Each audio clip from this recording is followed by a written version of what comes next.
Martha N മേരിയുടെ പുതിയ എപ്പിസോഡിലേക്ക് എല്ലാ പ്രേക്ഷകർക്കും സ്നേഹപൂർവ്വം സ്വാഗതം. Aluva Carmel college of nursing principal sister Prabha grace CMC ആണ് ഇന്ന് നമ്മോടൊപ്പമുള്ളത്. മൂല്യച്യുതികൾ നേരിടുന്ന ആതുര ശുശ്രൂഷ രംഗത്ത് ദൈവവിശ്വാസവും മാനുഷിക മൂല്യങ്ങളുമുള്ള സേവന തൽപരരായ വ്യക്തികളെ പരിശീലിപ്പിക്കുന്നതിന് ദൃഢനിശ്ചയം ചെയ്ത ഒരു സന്യാസിനി sister Prabha grace CMC. Aluva ചുണങ്ങംവേലിയിലെ Carmel ഹോസ്പിറ്റലിൽ ഒരു നഴ്സായി ആരംഭിച്ച ഔദ്യോഗിക ജീവിതം രോഗീപരിപാലനത്തിൽ തൻ്റെ വിദ്യാർത്ഥികളെ പരിശീലിപ്പിക്കുന്നതിനൊപ്പം പരിശുദ്ധ മാതാവിനോടുള്ള ഭക്തിയിലും തൻ്റെ വിദ്യാർത്ഥികളെ വളർത്തുകയായിരുന്നു ആലുവ കാർമൽ കോളേജ് ഓഫ് നഴ്സിംഗിൻ്റെ പ്രിൻസിപ്പലായി ഉയർത്തപ്പെട്ട സിസ്റ്റർ പ്രഭ ഗ്രേസ്. പരിശുദ്ധ മാതാവിൻ്റെ വിവിധ തിരുനാൾ ആഘോഷങ്ങളെക്കുറിച്ച് സിസ്റ്റർ പ്രഭ ഗ്രേസ് തയ്യാറാക്കിയ പുസ്തകം മാതൃഭക്തരുടെ ഇടയിൽ ഇതിനോടകം വലിയ പ്രചാരം നേടിയിരിക്കുകയാണ്. മർത്ത എൻ മേരിയിലേക്ക് സിസ്റ്ററിന് സ്നേഹപൂർവ്വം സ്വാഗതം. Thank you. സിസ്റ്ററുടെ വ്യക്തിപരമായ പ്രാർത്ഥന ജീവിതം, ഒപ്പം ജപമാല ഭക്തി, മാതാവിനോടുള്ള ഒരു ബന്ധം, അതൊക്കെ എങ്ങനെയാണ്? മാതാവിനോട് എനിക്കൊരു പേഴ്സണൽ റിലേഷൻഷിപ്പാണ് എനിക്ക് എപ്പോഴും തോന്നുന്നത്. എന്ത് പ്രശ്നം ഉണ്ടായാലും അമ്മ മാതാവേ എൻ്റെ ഈ കാര്യം ഒന്ന് ശരിയാക്കി തരണം എന്ന് പറയുന്ന ഒരു ഫ്രീഡമാണ് ഞാൻ ഉപയോഗിക്കാറ്. ഇനി ഏറ്റവും കൂടുതൽ നമ്മളങ്ങനെ പ്രാർത്ഥിച്ചു കിട്ടില്ലെങ്കിൽ ഏറ്റവും അവസാനത്തെ തന്നെ ഒരു മന്ത്രം വേണമെങ്കിൽ അല്ലെങ്കിൽ ഒരു ഞാൻ ചെയ്യുന്നൊരു കാര്യം, ഒരു ജപമാല ഇപ്പോൾ ഒരു വ്യക്തിക്ക് വേണ്ടിയിട്ടാണെങ്കിൽ ആ വ്യക്തിക്ക് വേണ്ടി ജപമാല ഓരോ നന്മ നിറഞ്ഞ മറിയത്തിൻ്റെയും പരിശുദ്ധ മറിയത്തിൻ്റെ അടിയിൽ ഞാൻ പറയും ഇന്ന വ്യക്തിക്ക് വേണ്ടിയിട്ട്. അങ്ങനെ ചൊല്ലി പ്രാർത്ഥിച്ചാൽ കിട്ടാത്ത യാതൊരു കാര്യവും എനിക്ക് തോന്നിയിട്ടില്ല. മറ്റുള്ളവർക്ക് വേണ്ടി പ്രാർത്ഥിച്ചാൽ എൻ്റെ എല്ലാ പ്രാർത്ഥനയും കേൾക്കും. എൻ്റെ കാര്യങ്ങൾക്ക് വേണ്ടി പ്രാർത്ഥിച്ച് പലപ്പോഴും കിട്ടാറില്ല. അതിൽ എനിക്ക് ദുഃഖവും ഇല്ല, സമയമായിട്ടില്ല എന്നാണ് ഞാൻ വിശ്വസിക്കുക. സിസ്റ്ററുടെ വ്യക്തിപരമായ ജീവിതത്തിൽ മാതാവിൻ്റെ ഇടപെടലുണ്ടായിട്ടുള്ള അനുഭവങ്ങൾ ഏതൊക്കെയാണെന്ന് പറയാമോ? ആദ്യം എന്നെക്കുറിച്ച് കേട്ട ഒരു അനുഭവമാണ് ഇപ്പോൾ ചോദിച്ചപ്പോൾ എൻ്റെ മനസ്സിൽ വന്നത്. ഞാനൊരു 3 വയസ്സ് വരെ പറഞ്ഞാൽ തിരിയേല, പയ, മയ, അങ്ങനെയാണ് ഞാൻ കുഞ്ഞായിരിക്കുമ്പോൾ പറഞ്ഞുകൊണ്ടിരുന്നത്. അപ്പോൾ എൻ്റെ അമ്മ തൃശ്ശൂർ രൂപതയിലുള്ള ഒരു തിരുത്തൂർ പള്ളിയുണ്ട്, അവിടെ കൊണ്ടുപോയി എന്നെ മാതാവിനെ അടിമ വെച്ചു. അടിമ വെച്ചിട്ട് തിരിച്ചു വന്നു. 2-3 ദിവസം കഴിഞ്ഞപ്പോൾ തുടങ്ങി ഞാൻ യഥാർത്ഥത്തിൽ നല്ല രീതിയിൽ സംസാരിക്കാൻ തുടങ്ങി. അങ്ങനെ സംസാരം കംപ്ലീറ്റ് ക്ലിയറായി. അപ്പോൾ അത് അമ്മ എപ്പോഴും പറയും, മാതാവിൻ്റെ മോള വർത്തമാനം പറയാൻ അറിയാൻ പാടില്ലായിരുന്നു, പിന്നെയാണ് ശരിയായത് എന്ന് പറയുമ്പോൾ അത് അമ്മയുടെ അനുഭവത്തിലാണ് എനിക്ക് കിട്ടിയിരിക്കുന്നത് എന്നുള്ളൊരു ചിന്ത എപ്പോഴും ഉണ്ട്. പിന്നീട് മാതാവിൻ്റെ അനുഭവം, എൻ്റെ ഒരു ബ്രദറ് ഞാൻ 9ാം ക്ലാസ്സിൽ പഠിക്കുമ്പോൾ ലൂവിമരത്തിൽ കയറി വീണിട്ട് ഞങ്ങളാരും ആ സമയത്ത് വീട്ടിലില്ല. അപ്പോൾ വീണത് മുരിക്കിൻ്റെ കമ്പുകൾ കൂട്ടിയിട്ട ഒരു വലിയ കൂട്ടത്തിലേക്ക് വീണ്. അപ്പോൾ ചേട്ടൻ വീണിട്ട് അവിടെ നിന്ന് തന്നെ എഴുന്നേറ്റ് വന്നിട്ടുണ്ട്. ഞങ്ങൾ വരുമ്പോൾ ആൾ ഇറയത്ത് ബ്ലഡിൽ കുളിച്ച് കിടക്കുക. മരിച്ചു എന്ന് ഓർത്തിട്ടാണ് നമ്മൾ കൊണ്ടുപോകുന്നത്. അൺകോൺഷ്യസ് ആയിരുന്നു. പിന്നെ അങ്കമാലി കൊണ്ടുപോയി. അങ്കമാലി ചെന്ന് കുറച്ച് കഴിഞ്ഞപ്പോഴേക്കും ആൾക്ക് ഓർമ്മയൊക്കെ വന്നു. അവിടെ ചെന്ന് ട്രീറ്റ്മെൻറ്റൊക്കെ കഴിഞ്ഞു. പിന്നെ അനങ്ങാൻ പറ്റാതായിട്ടുള്ള ആ നടപ്പ് കണ്ടപ്പോൾ വീണ്ടും ഞങ്ങൾ എറണാകുളം ലിസി ഹോസ്പിറ്റലിൽ കൊണ്ടുപോയി. അവിടെ ചെന്നപ്പോഴാണ് ഡോക്ടർ പറയുന്നത്, ഇത് ഭയങ്കര ഗുരുതരമാണ് ഈ അവസ്ഥ. 6 മാസത്തോളം ചേട്ടൻ ലിസി ഹോസ്പിറ്റലിലായിരുന്നു. എൻ്റെ അമ്മയും അപ്പനും ഒപ്പിട്ട് കൊടുത്തു, ഇനി കിട്ടിയില്ലെങ്കിൽ തന്നെയും ഡോക്ടറിന് കുറ്റമില്ല എന്നുള്ള. അങ്ങനെ വളരെ പ്രാർത്ഥനയോടും ഇതൊക്കെ 2 ഓപ്പറേഷൻ കഴിഞ്ഞു. ആൾ ഇപ്പോഴും കുഴപ്പമില്ലാതെ ഇരിക്കുന്നു. ആ സമയത്ത് ഞാൻ ഒറ്റയ്ക്ക് പലപ്പോഴും വീട്ടിലുണ്ടാവുക. പലപ്പോഴും എനിക്ക് പേടിയായിട്ടുണ്ട്. കള്ളന്മാരുണ്ടെന്ന് ഓർത്ത് ഞാൻ ലൈറ്റൊക്കെ അടിച്ചു നോക്കും. അപ്പോൾ ചിലപ്പോഴും വാഴക്കൈയായിരിക്കും. അല്ലെങ്കിൽ തന്നെ ഇരുന്ന് ഒത്തിരി രാത്രികൾ 3 മണിക്ക് ഞാൻ തന്നെ ഇരുന്നിട്ടുണ്ട്. അപ്പോഴൊക്കെ എനിക്ക് കൂട്ടുമാതാവായിരുന്നു. കൊന്ത ചൊല്ലി, കൈ വിരിച്ച് പിടിച്ച് കൊന്ത ചൊല്ലി അങ്ങനെ അമ്മയോടുള്ള ഭക്തിയിലേക്ക് അങ്ങനെ വരാൻ പറ്റി. അപ്പോൾ ആ കൂട്ട് നൽകിയത് അമ്മയാണെന്ന് എനിക്ക് നല്ലൊരു വിശ്വാസമുണ്ട്. ഒറ്റയ്ക്കാണ് ഞാൻ പലപ്പോഴും വീട്ടിലായിരുന്നിട്ടുള്ളത്.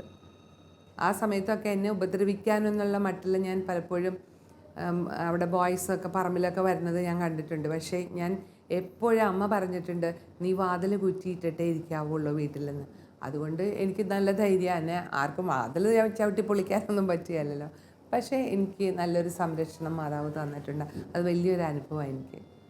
സിസ്റ്റർ പ്രഭ ഞങ്ങളുടെ പ്രിൻസിപ്പളായിരുന്നു. സിസ്റ്റർ പ്രഭയെക്കുറിച്ച് പറയുകയാണെങ്കിൽ ഞങ്ങളുടെ മാതാവിൻ്റെ ജപമാല ഭക്തിയിൽ വളരാനായിട്ട് സിസ്റ്റർ വളരെയധികം സഹായിച്ചിട്ടുണ്ട്. കാരണം ഏത് മതസ്ഥരായാലും ഞങ്ങളുടെ സ്കൂളിലേക്ക് അഡ്മിഷൻ വന്നാൽ മരിയ ഭക്തിയിൽ വളരാനായിട്ട് എല്ലാ കുട്ടികൾക്കും വളരെ താല്പര്യമായിരുന്നു. കാരണം ഏതൊരു ദിവസമാണെങ്കിലും ആരംഭിക്കുന്നതിന് മുൻപ് തന്നെ സിസ്റ്റർ ജപമാല ചൊല്ലി തുടങ്ങണമെന്ന് സിസ്റ്റർ ഞങ്ങളോട് പറഞ്ഞായിരുന്നു. പക്ഷേ ആദ്യമേ ഞങ്ങൾക്ക് വളരെ ബുദ്ധിമുട്ടായിരുന്നു. പക്ഷേ പിന്നീട് ഞങ്ങളുടെ അതൊരു ജീവിതത്തിൻ്റെ ഭാഗമായിട്ട് തന്നെ വന്നു. കാരണം ജപമാല ഞങ്ങളുടെ കൂടപ്പിറപ്പ് പോലെ തന്നെ ആയിട്ടുണ്ട്. പിന്നെ അതുപോലെ ഏതൊരു എക്സാം ആയിക്കോട്ടെ, എന്തൊരു പരിപാടി ആയിക്കോട്ടെ, എല്ലാ കാര്യത്തിലും ജപമാല ചൊല്ലിയിട്ടാണ് എന്ത് പരിപാടിക്കും പോകാൻ പാടുള്ളൂ എന്നുള്ളതാണ് സിസ്റ്റർ തന്നിരിക്കുന്ന നിർദ്ദേശം. അതിനനുസരിച്ച് തന്നെ പിന്നീട് ഞങ്ങളുടെ ജീവിതത്തിൻ്റെ ഭാഗമായിട്ട് ജപമാലയും മാതാവിനോടുള്ള ഭക്തിയും എല്ലാം ഞങ്ങളുടെ ജീവിതത്തിൽ വളരെയധികം വന്നു. പിന്നെ പ്രത്യേകം മാതാവിൻ്റെ ഭക്തിയോടുള്ള കാര്യം എടുത്തു പറയുകയാണെങ്കിൽ സിസ്റ്ററിൻ്റെ ജീവിതത്തിലുണ്ടായതും ഞങ്ങൾ അനുഭവിച്ചറിഞ്ഞതുമായ 2 കാര്യങ്ങളുണ്ട്. ഒന്നാമതായിട്ട് ഞങ്ങളുടെ സീനിയറായിട്ടുള്ള റോസ്മേരി എന്ന് പറയുന്നൊരു ചേച്ചി ഞങ്ങളുടെ സീനിയറായിട്ട് പഠിച്ചതാണ്. പെട്ടെന്നൊരു ദിവസം തലയിൽ ബ്രെയിനിൽ ബ്ലീഡ് ചെയ്തിട്ട് ചേച്ചീനെ വേറെ ഹോസ്പിറ്റലിലേക്ക് ഇവിടെ നിന്ന് കൊണ്ടുപോകേണ്ട വന്നു. അങ്ങനെ കൊണ്ടുപോയപ്പോൾ ചേച്ചി ഭയങ്കര അത്യാസന്ന നിലയിലാവുകയും ആ ഹോസ്പിറ്റലിൽ ഡോക്ടർമാർ പറഞ്ഞു ഇനി മരണത്തിലേക്കേ ഉള്ളൂ, ഇനി സർജറി ചെയ്താലോ മറ്റൊരു കാര്യത്തിലും മുന്നോട്ട് പോകില്ല എന്നുള്ളൊരു നിലയിലൊക്കെ എത്തി. അപ്പോഴത്തേക്കും സിസ്റ്റർ പ്രഭ ഞങ്ങളോട് പറഞ്ഞു, മാതാവിനോട് ഭക്തിപൂർവ്വം പ്രാർത്ഥിക്കുകയാണെങ്കിൽ നൈറ്റ് വിജിലും പ്രാർത്ഥനയും മറ്റുള്ള കാര്യങ്ങളും നടത്തി മാതാവിനോട് പ്രാർത്ഥിച്ചാലും മാതാവ് ഒരിക്കലും കൈവിടില്ല എന്ന് സിസ്റ്റർ ഞങ്ങൾക്ക് ഉറപ്പ് തന്നു.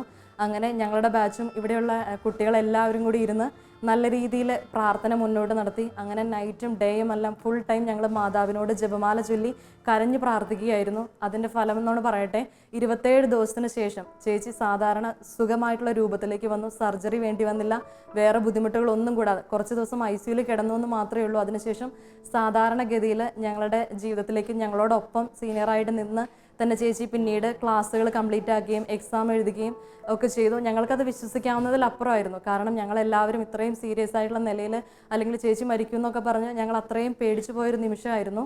പക്ഷേ സുഖമായിട്ടുള്ള ജീവിതത്തിലേക്ക് തിരിച്ചു വരികയും അതോടുകൂടി എല്ലാവർക്കും സിസ്റ്റർ പ്രഭയിലും അതുപോലെ ഇത്രയും പ്രാർത്ഥിച്ചു കഴിഞ്ഞാലും മാതാവ് ഒരു കാര്യത്തിലും കൈവിടില്ല എന്നുള്ള ഉറച്ച ബോധ്യവും ഞങ്ങളിൽ കൊണ്ടുവരാനായിട്ട് വളരെയധികം സഹായിച്ചു ആ സംഭവം. ഇന്നിപ്പോൾ ചേച്ചി കല്യാണമൊക്കെ കഴിഞ്ഞ് കുട്ടിയായിട്ട് സുഖമായിട്ട് ജീവിക്കുകയാണ്. യാതൊരുവിധ പ്രശ്നങ്ങളും ഇല്ല.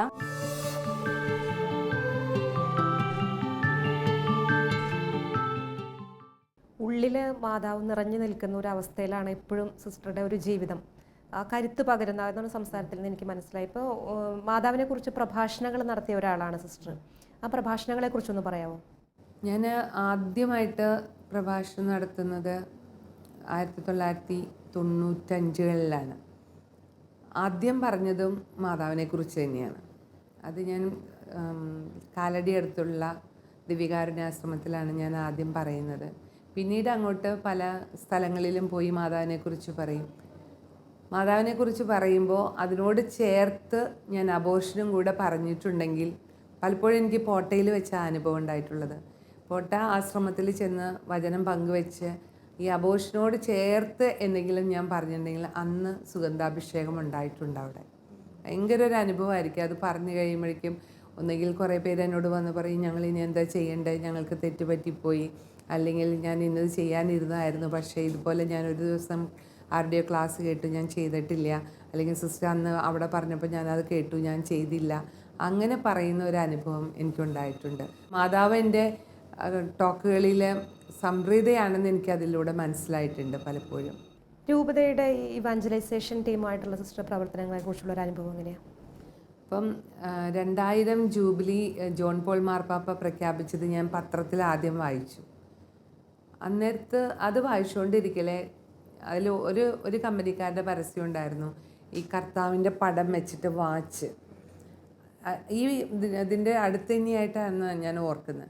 അപ്പം ഞാൻ അവിടെ ഇരുന്ന് പത്രം വായിച്ചുകൊണ്ടിരിക്കലേ ഞാൻ ഈശോയോട് പറഞ്ഞു, ഈ ഒരു വാച്ചും വേണം, പൂർണ്ണമായിട്ട് സുവിശേഷ വേലയ്ക്ക് ഇറങ്ങും വേണം, ഏത് തരും എന്ന് ചോദിച്ച് ഞാൻ ഇങ്ങനെ സ്വയം സെൽഫ് ടോക്ക് നടത്തി ഞാൻ എഴുന്നേറ്റ് പോയി. 2000 ജാനുവരിയിൽ എൻ്റെ ബർത്ത്ഡേ എൻ്റെ ഒരു കസിൻ വിഷ് ചെയ്തത് ആ വാച്ച് വെച്ചിട്ടാണ്. അപ്പോൾ അത് നടന്നു. അതിനു മുമ്പ് തന്നെ 2000 ജനുവരി 12 മുതലുള്ള ആഴ്ചയിൽ എനിക്ക് പോകാൻ അനുവാദം കിട്ടി. ഞാൻ സ്കൂളിൽ നിന്ന് വേറൊരു കോൺവെൻറ്റിൽ പോയി താമസിച്ചേ, ചൊവ്വരയിൽ. അവിടേക്ക് മാറ്റം കിട്ടി. അന്ന് മുതൽ ഒരു വർഷത്തേക്ക് എനിക്ക് പെർമിഷൻ തന്നത്, എങ്കിലും 2004 വരെയും വചനപ്രഘോഷണങ്ങൾക്കായിട്ട് പോകാനായിട്ട് സാധിച്ചു ഇവാഞ്ചലൈസേഷൻ ടീമിൻ്റെ കൂടെ. പിന്നീടും പലപ്പോഴും അച്ഛന് ആരെയും കിട്ടിയില്ല, വരണം എന്ന് പറഞ്ഞാൽ ഞാൻ പോകും, അല്ലാതെ പോകാൻ എനിക്ക് അനുവാദമില്ല. അപ്പം അനുവാദം ഉള്ളിടത്തോളം കാലം ഞാൻ പോയിക്കൊണ്ടിരുന്നു. മാതാവിൻ്റെ തിരുനാളുകളെക്കുറിച്ച് സിസ്റ്റർ ഒരു പുസ്തകം എഴുതുകയുണ്ടായി. എങ്ങനെയാണ് അതിനുള്ളൊരു പ്രചോദനം കിട്ടിയത്? എന്തായിരുന്നു അതിൻ്റെ ഒരു തുടക്കം? അതിൻ്റെ ആരംഭം ഒരു പെരുന്നാളാണ്. ഞങ്ങളുടെ മേഴ്സി കോൺവെൻറ്റിലാണ് ഞാനിപ്പോൾ താമസിക്കുന്നത്. അപ്പോൾ മേഴ്സി കോൺവെൻറ്റിൻ്റെ ഒരു തിരുനാൾ വന്നപ്പോൾ ഡെക്കറേഷൻ ചെയ്യണം, ആ ജോലി എനിക്ക് കിട്ടിയത്, ഹോൾ അറേഞ്ച് ചെയ്യാൻ. അപ്പോൾ ആ ഹോൾ അറേഞ്ച് ചെയ്യാൻ ഞാനിങ്ങനെ എൻ്റെ മനസ്സിലിട്ടായിരുന്നു ആ ടോപ്പിക്ക്. ആ ദിവസത്തെ സത്യദീപത്തിൽ ഒരു 11 തിരുനാളുകൾ എഴുതിയിട്ടുണ്ടായിരുന്നു, ജസ്റ്റ് ഒരു കോളത്തിൽ. അപ്പോൾ അത് കണ്ടപ്പോൾ എൻ്റെ മനസ്സിലൊരു ഐഡിയ വന്നു, അയ്യോ എന്നാൽ ഈ മാതാവിനെ, പലവിധം മാതാവിനെ നമുക്ക് കാണിക്കാമല്ലോ എന്ന് ഓർത്തു. നമ്മുടെ ഈ പ്ലേറ്റ് ഉണ്ടല്ലോ, വാങ്ങിക്കുന്ന പ്ലേറ്റുകൾ, അതിലൊരു സിൽവർ കോട്ടഡ് പ്ലേറ്റ് ഉണ്ടായിരുന്നു. അപ്പം ഞാൻ ഈ പടങ്ങളെല്ലാം പല പടങ്ങൾ വെട്ടിയിട്ട് ഈ പ്ലേറ്റിൽ ഒട്ടിച്ച് കുറച്ച് പൂക്കൾ വെച്ച് കോൺവെൻ്റ് അലങ്കരിച്ചു. അപ്പോൾ അത് വന്നവരെല്ലാവരും പറഞ്ഞു, അയ്യോ ഇത് മനോഹരമായിരിക്കുന്നല്ലോ, ഇങ്ങനെ കണ്ടിട്ടില്ലല്ലോ. അപ്പോൾ എനിക്ക് തോന്നി എന്നാൽ അത് കുറച്ചും കൂടെ ഉപയോഗപ്പെടുത്താം. അങ്ങനെ ഒരു ചെറിയ പുസ്തകം, ഓരോ തിരുനാളിനെ കുറിച്ചും എപ്പോൾ തുടങ്ങി, എന്താ അതിൻ്റെ പ്രത്യേകത എന്ന് ഒരു 4-5 സെൻറ്റൻസിൽ ഒരു പുസ്തകം അടിച്ചു. അത് ഞാനൊരു 1000 ബുക്ക് അടിച്ചായിരുന്നു. അത് 1000 വേഗം പോയി. അപ്പോൾ വീണ്ടും എൻ്റെ മനസ്സിലേക്ക് തോന്നി, ഇത് ഇത്രയും ഇതാണെങ്കിൽ ഒന്നും കൂടെ എഴുതാം. അങ്ങനെ ഞാൻ ഓരോ തിരുനാളിനെ കുറിച്ചും നെറ്റിൽ സെർച്ച് ചെയ്തു, പുസ്തകങ്ങൾ വായിച്ചു. അങ്ങനെ ആദ്യം ഒരു 36 തിരുനാളുകൾ എഴുതിയിട്ട് അത് അടിച്ചടിച്ചു. അപ്പോൾ പ്രോവിൻസ് ലെവലിൽ നിന്നൊക്കെ നല്ലൊരു കോപ്പറേഷൻ. എനിക്ക് ഒട്ടും ഞങ്ങൾക്ക് അങ്ങനെ പേഴ്സണലി പൈസ ഇല്ലല്ലോ, പക്ഷെ പ്രോവിൻസിൽ നിന്ന് എല്ലാ ചിലവെടുത്ത് ആദ്യം 3000 കോപ്പി അടിച്ചു. 3000 കോപ്പി അടിച്ചിട്ട് ഒരു കൊല്ലം തീരുന്നതിന് മുമ്പ് ആ 3000 തീർന്നു. അപ്പോൾ വീണ്ടും ഒരു 3000 അടിച്ചു. അത് പെട്ടെന്ന് തീർന്നു. അപ്പോൾ ഞാൻ ഇതിന് അവതാരികയും അതുപോലെ മെസ്സേജ് എടുക്കാൻ ഒരു പ്രാവശ്യം ഡൽഹി പോയായിരുന്നു. അപ്പോൾ നമ്മുടെ സുപ്രീം കോടതി ജഡ്ജ് കുര്യൻ ജോസഫ് സാറിനെ കണ്ടു.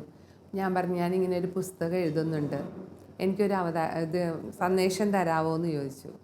അതിനെന്താ, ഞാൻ ചെയ്തു തരാം. അങ്ങനെ ഞാൻ സമ്മതിച്ചു പോന്നല്ലോ. ഒരു ദിവസം സാറിനെ ഫോൺ വിളിച്ചിട്ട് പറഞ്ഞു, പേപ്പർ എടുക്ക്, പേന എടുക്ക്, ഇപ്പം പറയാമെന്ന് പറഞ്ഞു. അങ്ങനെ സാറ് എല്ലാം ഇങ്ങനെ പറഞ്ഞു തന്നു. ഞാനതെല്ലാം എഴുതിയെടുത്തു. പിന്നെ കുറച്ച് കറക്ഷൻ സാറ് അവിടുന്ന് എഴുതി തന്നു. അങ്ങനെ അത് സാറിൻ്റെ അവതാരിക, സെബാസ്റ്റ്യൻ പിതാവിൻ്റെ അവതാരിക, മെസ്സേജുകൾ, അങ്ങനെ കുറച്ച് പേരുടെ മെസ്സേജൊക്കെ വെച്ചാണ് അതിൽ എഴുതി. അന്ന് എന്നോട് സാറ് പറഞ്ഞു, ഇത് പോരല്ലോ, കുറച്ചും കൂടെ എഴുതണം. പ്രത്യേകിച്ച് ചില പെരുന്നാളുകൾ ഞാൻ വിട്ടുപോയായിരുന്നു.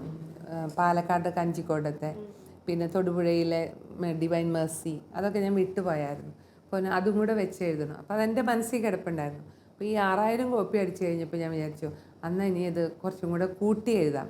അങ്ങനെ ഇപ്പോൾ ലാസ്റ്റ് ഞാൻ 40 തിരുനാളുകൾ വെച്ച് എഴുതിയത്. പക്ഷേ അതും 3000 കോപ്പി അടിച്ചു, അത് തീർന്നു. ഇപ്പോൾ വീണ്ടും 3000ലേക്ക് നീങ്ങിയിട്ടുണ്ട്. So, Sister Prabha Grace is one of my favorite nieces. You know, we call her Annie. That's her first name, the name we call at home. Then, I was working abroad for a long time. So, whenever I came home, she used to come to me, ask me questions about my life abroad, my experiences, my things like that. And she was very keen on knowing all these things. Well, our relations continued and we have been keeping in touch. Then I started working in Vajanolsavam as the editor as the translator of Vajanolsavam. And when she wrote a book about Saint Mary, she came to me and said, Uncle, could you help me in translating this book into English? I immediately agreed. And then I translated them and the stories about Saint Mary. And now I understand it has come in the form of a book, and she recently gave me a copy for me to read. I was very happy to do it because I know she has been always a lover of Saint Mary. I understand that when she was a small girl, she couldn't talk properly. And then her mother and father, maybe they made a pledge to go to some place, visit Saint Mary and then pray. And then they believe it was a blessing that God gave her so that she could speak nicely. And she told me as a joke, her mother, that once she started talking too much.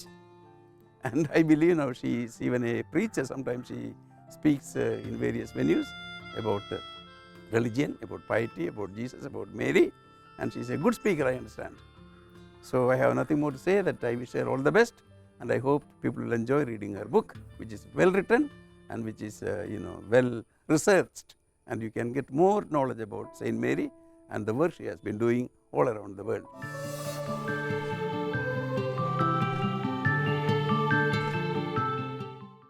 Ernakulam രൂപത evangelisation ടീമിനോടൊപ്പം sister പ്രവർത്തിക്കുന്നുണ്ടായിരുന്നു. ആ സമയത്തുണ്ടായിരുന്ന അനുഭവങ്ങളും പ്രവർത്തനങ്ങളും ഒക്കെ എങ്ങനെയായിരുന്നു? എറണാകുളം രൂപതയുടെ evangelisation ടീമിൽ ഞാൻ പ്രവർത്തിക്കുമ്പോൾ എനിക്ക് ഒത്തിരി സന്തോഷമുള്ളത്, പലപ്പോഴും എനിക്ക് കിട്ടുന്ന ക്ലാസ്സുകൾ ഒന്നുകിൽ ജീവൻ്റെ വില അല്ലെങ്കിൽ 5-ാം പ്രമാണമായിരിക്കും. അപ്പോൾ 5-ാം പ്രമാണത്തിൽ ഓട്ടോമാറ്റിക്കലി ജീവൻ്റെ വില വരും. അപ്പോൾ അതിനെക്കുറിച്ചായിരിക്കും, അല്ലെങ്കിൽ മാതാവിൻ്റെ ക്ലാസ് ആയിരിക്കും. അപ്പോൾ ഈ 2 ക്ലാസ്സിലും ഞാൻ മാതാവിനെ കൊണ്ടുവരും. കാരണം അമ്മയാണല്ലോ എല്ലാ ജീവനും, അമ്മമാരാണല്ലോ ജീവൻ്റെ കയ്യിൽ ഉത്തരവാദിത്വം എടുക്കുന്നവർ. അപ്പോൾ ആ ഒരു അർത്ഥത്തിലേക്ക് ജീവൻ്റെ വിലയെക്കുറിച്ച് അവരോട് പറയാനും അതിലെ അമ്മയ്ക്കുള്ള സാന്ത്വനം, എങ്ങനെ ഒരു അമ്മ എങ്ങനെ ഒരു ജീവനെ കാത്തു പരിപാലിക്കാൻ സാധിക്കുന്നു, ആ ഒരു ആസ്പെക്റ്റിലേക്ക് കൊണ്ടുവരാറുണ്ട് ടോപ്പിക്കുകൾ. അപ്പോൾ മാതാവിനേക്ക് അത് കൊണ്ടെത്തിക്കാനായിട്ട് പലപ്പോഴും ശ്രമിക്കാറുണ്ട്. പ്രത്യേകിച്ച് മാതാവിൻ്റെ ക്ലാസ് എടുക്കുമ്പോൾ എനിക്ക് കാനായിലെ കല്യാണ വീട്ടിലെ അമ്മയുടെ സാന്നിധ്യത്തെക്കുറിച്ച് പറയാൻ ഭയങ്കര ഒരു സന്തോഷമാണ്. പലപ്പോഴും അത് പറഞ്ഞുകൊണ്ടിരിക്കലെ തന്നെ പല നല്ല തോട്ട്സും മാതാവ് തരുന്നത് എനിക്ക് ഫീൽ ചെയ്യാറുണ്ട്. അപ്പോൾ അത് അല്ലെങ്കിൽ ആ സംഭവത്തെക്കുറിച്ച് എക്സ്പ്ലെയിൻ ചെയ്ത് കുടുംബങ്ങളിലേക്ക് മാതാവിനെ, അല്ലെങ്കിൽ നമ്മുടെ വ്യക്തി ജീവിതത്തിലേക്ക് മാതാവിനെ എങ്ങനെ നമുക്ക് വിളിച്ചു വരുത്താം. പലപ്പോഴും ഞാൻ ഈ വൈദികരോട് മാതാവ് സംസാരിക്കുന്ന പുസ്തകം വായിച്ചപ്പോൾ അതിൽ കണ്ടിട്ടുണ്ട്, നിങ്ങൾ ജപമാല ചൊല്ലുന്നതിന് മുൻപ് എന്നെ വിളിക്കുക എന്ന് മാതാവ് പറയുന്നുണ്ട്. അപ്പോൾ എനിക്കത് ഭയങ്കര ഒരു സന്തോഷമായിരുന്നു. അപ്പോൾ ഞാൻ ജപമാല ചൊല്ലുന്നതിന് മുൻപ് മാതാവിനെ വിളിച്ച് മാതാവിനോട് കൂടെ ജപമാല ചൊല്ലുന്ന ഒരു അനുഭവത്തിലേക്ക് വന്നപ്പോഴും ഈ ടോക്കുകൾക്ക് കൂടുതൽ ശക്തിയുള്ളതായിട്ട്, പ്രത്യേകിച്ച് ജപമാല ചെല്ലണം, അമ്മമാർ ചെല്ലണം, പ്രത്യേകിച്ച് ഒരു പെൺകുട്ടി പ്രഗ്നൻ്റ് ആണെന്ന് അറിഞ്ഞാൽ അന്ന് തുടങ്ങി ഈ അമ്മയുടെ ഉദരത്തിലുള്ള കുഞ്ഞിന് ദൈവത്തെ കൊടുത്താൽ വലുതാകുമ്പോൾ ബുദ്ധിമുട്ടൊന്നും ഉണ്ടാവില്ല എന്നുള്ള അർത്ഥത്തിൽ ഞാൻ അവരോട് സംസാരിക്കാറുണ്ട്. അങ്ങനെ പ്രാർത്ഥിച്ചുണ്ടാകുന്ന കുഞ്ഞുങ്ങളിൽ ഈവൻ അവർ ഡെലിവറിക്ക് വരുമ്പോൾ പോലും എനിക്ക് അനുഭവപ്പെട്ടിട്ടുണ്ട് അവരുടെ ഡെലിവറി വളരെ സ്മൂത്തായിട്ട് പോകുന്നത്. അല്ലെങ്കിൽ ഉണ്ടായ കുട്ടികളെ നോക്കുമ്പോൾ അവർ പറയും, ഒരു ശല്യമില്ല സിസ്റ്ററെ, കൊച്ചിന് പാല് കൊടുത്ത് അവിടെ കിടത്തി അവിടെ കിടന്നോളും, വിശക്കുമ്പോൾ കരയും. അത്രയും കുട്ടികളിൽ പോലും പ്രാർത്ഥിച്ചുണ്ടാകുന്ന അല്ലെങ്കിൽ ജപമാല നിരന്തരം ചൊല്ലി ഉണ്ടാകുന്ന കുട്ടികളിൽ ആ മാറ്റം ഉണ്ടെന്ന് എനിക്ക് അനുഭവപ്പെട്ടിട്ടുണ്ട്. അപ്പോൾ അതൊക്കെ ഞാൻ ഈ ക്ലാസ്സുകളിൽ മെൻഷൻ ചെയ്യാറുണ്ട്. അപ്പോൾ അതുവഴി ഈ കേൾക്കുന്നവരിലും അപ്പോൾ ഇങ്ങനെ കേൾക്കുമ്പോൾ അവർ പ്രഗ്നൻസിയിലായിരിക്കുമ്പോൾ അല്ലെങ്കിൽ അതിന് വിവാഹ ജീവിതത്തിന് ഒരുങ്ങുമ്പോൾ അതൊക്കെ അമ്മയോട് കൂടെ ചേർന്നായാൽ അത് വലിയൊരു അനുഭവമാകും എന്നുള്ള ഒരു ചിന്ത അവർക്ക് കൊടുക്കാൻ സാധിച്ചിട്ടുണ്ട്. പലപ്പോഴും അങ്ങനെ കേട്ട കുട്ടികൾ അല്ലെങ്കിൽ കേട്ടവർ എന്നോട് പറയാറുണ്ട്, സിസ്റ്ററിൻ്റെ ക്ലാസ് കേട്ടപ്പോൾ തുടങ്ങി ഞങ്ങൾ അങ്ങനെ പ്രാക്ടീസ് ചെയ്യുന്നുണ്ട് എന്നൊക്കെ പറയുന്നത് കേട്ടിട്ടുണ്ട്. അപ്പോൾ ഇവാഞ്ചലിസം ടീമിൽ ആ പ്രവർത്തിച്ച കാലഘട്ടങ്ങളിൽ എവിടേക്ക് പോയിട്ടുണ്ടോ അവിടെ ജപമാല ചൊല്ലാനും ആ ജപമാല ഓരോ രഹസ്യവും പ്രത്യേക നിയോഗാർത്ഥം ചെല്ലാൻ. ഇപ്പം ഞാൻ ആദ്യം മനുഷ്യരോട് പറയും, നമുക്ക് കൈ വിരിച്ചു പിടിക്കാം, പിന്നെ കൈ കൂപ്പി പിടിക്കാം, പിന്നെ കൈ ഉയർത്തി പിടിക്കാം, പിന്നെ കൈ വിരിച്ചു പിടിക്കാം. അങ്ങനെയൊക്കെ പറയുമ്പോൾ ജനം ഡിസ്റ്റർബ്ഡ് ആവില്ല. എല്ലാവർക്കും പറയുന്നത് വിരസതയാണെന്നല്ല, പക്ഷെ വിരസത എങ്ങനെ കുറയ്ക്കാമെന്നും കൂടെ ഒരു ട്രെയിനിങ് അന്ന് ചൊല്ലുന്ന ജപമാലയിലൂടെ അവർക്ക് കൊടുക്കും. അത് അവരെ സംബന്ധിച്ച് വീടുകളിലും പ്രാക്ടീസ് ചെയ്യുന്നവരും അല്ലെങ്കിൽ അവരുടെ വ്യക്തി ജീവിതത്തിൽ പ്രാക്ടീസ് ചെയ്യുന്നതായിട്ട് അവർ പറയുന്നത് കേട്ടിട്ടുണ്ട്. സിസ്റ്റർ ഒരു സിസ്റ്ററായ കാലം മുതലേ എനിക്ക് സിസ്റ്ററിനെ നന്നായിട്ട് പരിചയമുണ്ട്. ദൈവജനത്തിൻ്റെ ക്രിസ്തീയ രൂപീകരണത്തിന്, പ്രത്യേകിച്ചും ദൈവജനത്തിന് ക്ലാസ്സുകൾ എടുക്കുന്നതിനും വചനപ്രഘോഷണം നടത്തുന്നതിലും എല്ലാം സിസ്റ്റർ കാണിച്ചിട്ടുള്ള തീഷ്ണത, വളരെ ചെറുപ്പം മുതൽ സിസ്റ്റർ കാണിച്ചിട്ടുള്ള തീഷ്ണത ഞാനിപ്പോൾ ഓർക്കുകയാണ്. അശോകപുരം കാർമൽ ഹോസ്പിറ്റലിൽ ഒരു നഴ്സായിട്ടായിരുന്നു സിസ്റ്റർ തൻ്റെ സേവന ദൗത്യം ആരംഭിച്ചത്. അവിടെ ഓപ്പറേഷൻ തിയേറ്ററിലും വാർഡുകളിലും എല്ലാം വളരെ തീക്ഷ്ണമതിയായിട്ട് ഓടി നടക്കുന്നത് ഞാൻ കണ്ടിട്ടുണ്ട്. ആ കാലയളവിലും സിസ്റ്റർ കുട്ടികൾക്ക്, പ്രത്യേകിച്ച് സ്കൂളുകളിൽ പോയി കുട്ടികൾക്ക് സെക്സ് എഡ്യൂക്കേഷൻ ക്ലാസ്സുകൾ, ഹെൽത്ത് എഡ്യൂക്കേഷൻ ക്ലാസ്സുകൾ, പ്രോ ലൈഫ് എഡ്യൂക്കേഷൻ തുടങ്ങിയ വിഷയങ്ങളിലെല്ലാം ക്ലാസ്സുകൾ എടുക്കുന്നതായിട്ട് എനിക്കറിയാം. പിന്നീട് sister Ashokapuram Carmel school of നഴ്സിംഗിൽ ഒരു ട്യൂട്ടർ എന്ന നിലയിൽ തൻ്റെ സേവനം ആരംഭിച്ചു. അവിടെ ഹോസ്റ്റൽ വാർഡൻ എന്ന നിലയിലും അതുപോലെ കുട്ടികളുടെ ഒരു നല്ല അധ്യാപിക എന്ന നിലയിലും എല്ലാം കുട്ടികൾക്ക് നല്ല ആത്മീയ നേതൃത്വം കൊടുക്കുന്നതായിട്ട് കാണാനായിട്ട് എനിക്ക് സാധിച്ചിട്ടുണ്ട്. പിന്നീട് ഈ കാർമൽ കോളേജ് ഓഫ് നഴ്സിംഗ് ആയിട്ട് ഈ സ്ഥാപനം ഉയർത്തപ്പെട്ടപ്പോഴും സിസ്റ്റർ അവിടെ അസിസ്റ്റൻറ്റ് പ്രൊഫസർ എന്ന നിലയിൽ സേവനം അനുഷ്ഠിച്ചു. ഇപ്പോൾ പ്രിൻസിപ്പൽ എന്ന നിലയിൽ സേവനം അനുഷ്ഠിച്ചു കൊണ്ടിരിക്കുന്നു. ഈ കാലയളവിലെല്ലാം തന്നെ സിസ്റ്റർ കുട്ടികളുടെ ആ ക്രിസ്തീയ രൂപീകരണത്തിൽ പുലർത്തുന്ന ശ്രദ്ധ, താല്പര്യം, പ്രത്യേകിച്ച് ജീസസ് യൂത്തിൽ കുട്ടികളെ അംഗങ്ങളാക്കുന്നതിലും അതുപോലെ മറ്റ് ക്രിസ്തീയമായിട്ടുള്ള പ്രവർത്തനങ്ങളിൽ കുട്ടികളെ പങ്കെടുപ്പിക്കുന്നതിലും എല്ലാം സിസ്റ്റർ കാണിക്കുന്ന താല്പര്യം എന്നെ അത്ഭുതപ്പെടുത്തിയിട്ടുണ്ട്. പിന്നെ ഒരു CMC സിസ്റ്റർ എന്ന നിലയിൽ സാധാരണഗതിയിൽ പരിശുദ്ധ അമ്മയോട് ഒരു ഭക്തി ഏത് സിസ്റ്ററിനും ഉണ്ടാകും. പക്ഷെ സിസ്റ്റർ പ്രഭയെ സംബന്ധിച്ചിടത്തോളം അത് സാധാരണ ഒരു CMC സിസ്റ്ററിനേക്കാൾ ഉപരിയായ ഒരു വലിയ സ്നേഹം മാതാവിനോട് സിസ്റ്ററിന് തോന്നി. അതുകൊണ്ട് തന്നെയാണ് മരിയൻ ഫീസ്റ്റുകൾ എന്ന ഒരു പുസ്തകം തന്നെ രചിക്കുവാനായിട്ടും ദൈവജനത്തിന് മാതാവിനെ പരിചയപ്പെടുത്തുവാനുമായിട്ടും എല്ലാം സിസ്റ്റർ മുൻകൈയെടുത്തത്. ഇപ്പോൾ ഈ പുസ്തകം ഇംഗ്ലീഷിലേക്ക് ട്രാൻസ്ലേറ്റ് ചെയ്യുവാനും സിസ്റ്റർ മുൻകൈയെടുത്തു. മലയാളം വായിക്കാൻ അറിയാൻ പാടില്ലാത്തവർക്കും വിദേശങ്ങളിലുള്ളവർക്കും എല്ലാം മാതാവിൻ്റെ വിവിധ തിരുനാളുകളെക്കുറിച്ചും അതിൻ്റെ അർത്ഥത്തെക്കുറിച്ചും എല്ലാം പറഞ്ഞു കൊടുക്കുവാനായിട്ട് സിസ്റ്റർ അതിയായിട്ട് ആഗ്രഹിച്ചു. സിസ്റ്ററിൻ്റെ ഈ തീഷ്ണതയേറിയ ജീവിതത്തിലേക്ക് ദൈവം സമൃദ്ധമായിട്ട് അനുഗ്രഹങ്ങൾ വർഷിക്കട്ടെ എന്ന് ആശംസിക്കുന്നു. ഇനിയും സിസ്റ്ററിൻ്റെ ഈ പ്രവർത്തനങ്ങൾ ഏറ്റവും ഭംഗിയായിട്ട് ഏറ്റവും ദൈവസ്നേഹത്തോടും മാതാവിനോടുള്ള സ്നേഹത്തോടും കൂടെയുള്ള പ്രവർത്തനങ്ങൾ ഏറ്റവും നന്നായി നടക്കുവാനായിട്ട് ദൈവം സിസ്റ്ററിനെ അനുഗ്രഹിക്കട്ടെ എന്ന് ആശംസിക്കുന്നു.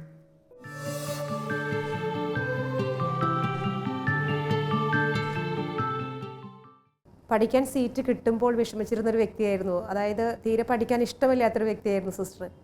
എന്നിട്ട് പോലും ഇപ്പോൾ PhD പഠനത്തിലാണ്. ഈ PhDയിലേക്ക് കടന്നു വരാനുണ്ടായ ഒരു സാഹചര്യം എന്താണ്? PhD എടുത്തിട്ടില്ല, എൻ്റെ പ്രോസസ്സിലാണ്. ഇപ്പം എൻ്റെ ഫസ്റ്റ് ഇയർ കഴിഞ്ഞു. PhD വേണമെന്ന് ഇതുപോലെ നിർബന്ധങ്ങൾ വന്നപ്പോഴാണ് എന്നോട് PhD ചെയ്യുന്ന കാര്യം പ്രൊവിൻഷ്യലമ്മ സംസാരിച്ചത്. അപ്പോഴും ഞാൻ പറഞ്ഞു ഇതൊരു വല്ലാത്ത ബുദ്ധിമുട്ടാണ്, എങ്കിലും സഭയുടെ ഒരു ആവശ്യമാണ്, വീണ്ടും കോളേജിൽ പ്രിൻസിപ്പൾ ആവുന്നത് ആവശ്യമാണല്ലോ എന്നോർത്തിട്ട് ഞാൻ അതിന് തയ്യാറായി. ഓരോ ഞങ്ങൾക്ക് പരീക്ഷകളുണ്ടായിരുന്നു. അപ്പോൾ ഈ പ്രായത്തിൽ മറ്റു കുട്ടികൾ പഠിച്ച ഉടനെ വന്ന് PhD ചെയ്യുന്നവരും ഞാൻ ഈ വയസ്സ് ചെന്നിട്ട് വീണ്ടും പഠിക്കുമ്പോൾ, എന്നാലും ഞാൻ പരീക്ഷയിലൊക്കെ ജയിച്ചു പോരുമ്പോൾ ഞാൻ ഓർക്കും ഇത് ഈശോ ആഗ്രഹിക്കുന്നുണ്ട്, അല്ലെങ്കിൽ അമ്മ ആഗ്രഹിക്കുന്നുണ്ട്. ആ ഒരു അർത്ഥത്തിലാണ് ഞാനിപ്പോൾ PhD ഒരുങ്ങുന്നത്. PhDക്ക് ഇനിയും ടൂൾസ് എല്ലാം റെഡിയായി. ഇനി എനിക്ക് എൻ്റെ ഡാറ്റ കളക്ഷൻ തുടങ്ങാറായി. ഇത് കഴിഞ്ഞിട്ട് വേണം അത് തുടങ്ങാൻ. ഏറ്റവും അധികം ജപമാലകൾ ചൊല്ലുന്നത് സിസ്റ്റർ യാത്രകളിലാണെന്ന് ഞാൻ അറിഞ്ഞിട്ടുണ്ട്. എങ്ങനെയാണ് യാത്രകളിൽ മാതൃഭക്തിയും അല്ലെങ്കിൽ മാതാവിനോടുള്ളൊരു സാമീപ്യവും എങ്ങനെ അനുഭവപ്പെട്ടിരുന്നത്? യാത്രകളിൽ പലപ്പോഴും എനിക്ക് മാതാവിൻ്റെ സാന്നിധ്യം അനുഭവപ്പെടാറുണ്ട്. പ്രത്യേകിച്ച് എനിക്ക് ഇരിക്കാൻ സീറ്റ് കിട്ടിയില്ലെങ്കിൽ ഉടനടി ഞാൻ മാതാവിനോട് പറയും, സ്ഥലം തന്നാൽ ഞാൻ കൊന്ത ചെല്ലാം, ഇരിപ്പ് ഉറപ്പായാലല്ലേ കൊന്ത ചെല്ലാനൊരു സുഖമുള്ളൂ. അങ്ങനെ പറഞ്ഞ് ഒരു 2 മിനിറ്റ് 3 മിനിറ്റ് കഴിയുമ്പോഴേക്കും എനിക്ക് സീറ്റ് റെഡിയാവും. അപ്പോൾ അതിൻ്റെ അർത്ഥം യാത്രയിൽ ജപമാല ചെല്ലണമെന്നാണ്. അപ്പോൾ അത് പിന്നെ ഞാൻ അങ്ങനെ അങ്ങനെ സമയം ഞാൻ കളയാറില്ല. യാത്രയിൽ ഞാൻ നന്നായിട്ട് ജപമാല ചൊല്ലും. വണ്ടിയിലിരിക്കുന്നവർക്കും പിന്നെ എൻ്റെ നിയോഗങ്ങൾക്കും അങ്ങനെയല്ല മാതാവിൻ്റെ നിയോഗങ്ങൾക്കും വേണ്ടി ജപമാല ഒത്തിരി ചെല്ലാറുണ്ട്. അതുപോലെ തന്നെ ഈ മാതാവിൻ്റെ പുസ്തകത്തിന് വേണ്ടിയിട്ട് ഞാൻ ഇറങ്ങിയതിൽ പിന്നെ ഉള്ളൊരു അനുഭവം, എനിക്ക് യാത്ര കൂലി പകുതി മതിയാവും. ഒന്നുകിൽ അങ്ങോട്ട് അല്ലെങ്കിൽ ഇങ്ങോട്ട് ആരെങ്കിലും യാത്ര ഓഫർ ചെയ്യും, അല്ലെങ്കിൽ ഞാൻ ഇങ്ങനെ നോക്കി നിൽക്കുമ്പോൾ ഏതെങ്കിലും പരിചയമുള്ളൊരു കാറ് കൊണ്ടുവരും, കാറ് തരും, ഞാൻ പോവും. അങ്ങനെ എൻ്റെ യാത്ര ഇന്നലെ കഴിഞ്ഞ ഈ ഞായറാഴ്ച പോലും എനിക്കൊരു പ്രോഗ്രാം ഉണ്ടായിരുന്നു വെൽകെയർ കോളേജിൽ. അവിടെ ചെന്നപ്പോഴും ഈ വിശുദ്ധിയെക്കുറിച്ചാണ് ഞാൻ പറഞ്ഞത്. ആ കോളേജിൽ ഇത് കഴിഞ്ഞിട്ട് ഞാൻ തിരിച്ചു പോന്നപ്പോൾ എൻ്റെ കൂടെ ഒരു കുട്ടീനെ, അവളെൻ്റെ ബസ് ടിക്കറ്റ് എടുത്തത്. സിസ്റ്ററെ ഞാൻ എടുത്തോളാം, ഞാൻ പറഞ്ഞു ഞാൻ എടുത്തോളാം. പക്ഷെ കുട്ടി സമ്മതിച്ചില്ല, സിസ്റ്റർ എടുക്കണ്ട ഞാൻ എടുത്തോളാം. അങ്ങനെയാണ് ഏത് യാത്രയ്ക്ക് പോയാലും എനിക്ക് ബുദ്ധിമുട്ട് അനുഭവപ്പെടാറില്ല. ഇനി ബസ് കാത്ത് നിൽക്കുകയാണെങ്കിലും ഞാൻ പറയും, ഒരു എത്ര നല്ല മാതാവ് ചെല്ലും, ഒന്നായിട്ടും വന്നില്ലെങ്കിൽ 2 എണ്ണം തന്ന 3 അങ്ങനെ മാതാവിനോട് ഇങ്ങനെ വില പേശിക്കൊണ്ടായിരിക്കും ചിലപ്പോൾ പറയുന്നത്. പക്ഷേ ബസ് കിട്ടും, യാത്രകൾ സുഗമമാകും. ഞാൻ വിചാരിക്കുന്ന സമയത്ത് എന്നെ അവിടെ എത്തിക്കാറുണ്ട്. അപ്പോൾ മാതാവിൻ്റെ ഒരു പ്രത്യേക സംരക്ഷണം യാത്രയിലുണ്ട്. ഒരു ദിവസം ഞാനിപ്പോൾ പെട്ടെന്ന് ഓർത്താണ്, ഒരു ദിവസം രാത്രിയായി, ഞാൻ തന്നെയുള്ളൂ, ഇങ്ങനെ ബസ്സിൽ ഞാൻ തന്നെയുള്ളൂ. എനിക്ക് ഒരു ഡിസ്റ്റർബൻസ് ഫീൽ ചെയ്തു ഒരു വ്യക്തിയിൽ നിന്ന്. ഞാൻ പറഞ്ഞു, മാതാവേ ചുറ്റും നിന്നില്ലെങ്കിൽ ആകെ പ്രശ്നമാകും. അങ്ങനെ സെൽഫ് ടോക്ക് നടത്തിക്കൊണ്ട് ഇങ്ങനെ പോരുകയാണ്. പക്ഷേ ഞാനിത് പറഞ്ഞില്ല. അയാൾ എഴുന്നേറ്റ് പുറകിലോട്ട് പോയി. അപ്പോൾ ഞാൻ വിചാരിക്കുന്ന ഒന്നുകിൽ മാതാവ് അവനെ അടിച്ചു ഓടിച്ചിട്ടുണ്ടാവും, അല്ലെങ്കിൽ മാതാവിൻ്റെ സംരക്ഷണമാണ്. അപ്പോൾ അങ്ങനെ എപ്പോൾ നോക്കിയാലും യാത്രകളിൽ മാതാവിൻ്റെ ഒരു സംരക്ഷണം, സീറ്റ് ഉറപ്പാക്കുക, ജപമാല ചൊല്ലുക, സംരക്ഷണം ലഭിക്കുക എന്നുള്ളത് നല്ലൊരു അനുഭവമാണ്. സംസാരിച്ചിരുന്ന സമയം പോയതറിഞ്ഞില്ല. ഇന്നത്തെ ഈ എപ്പിസോഡ് വൈൻഡപ്പ് ചെയ്യാൻ സമയമായിരിക്കുകയാണ്. അതുകൊണ്ട് കൂടുതൽ വിശേഷങ്ങളുമായി നമുക്ക് അടുത്ത ആഴ്ച കണ്ടുമുട്ടാം.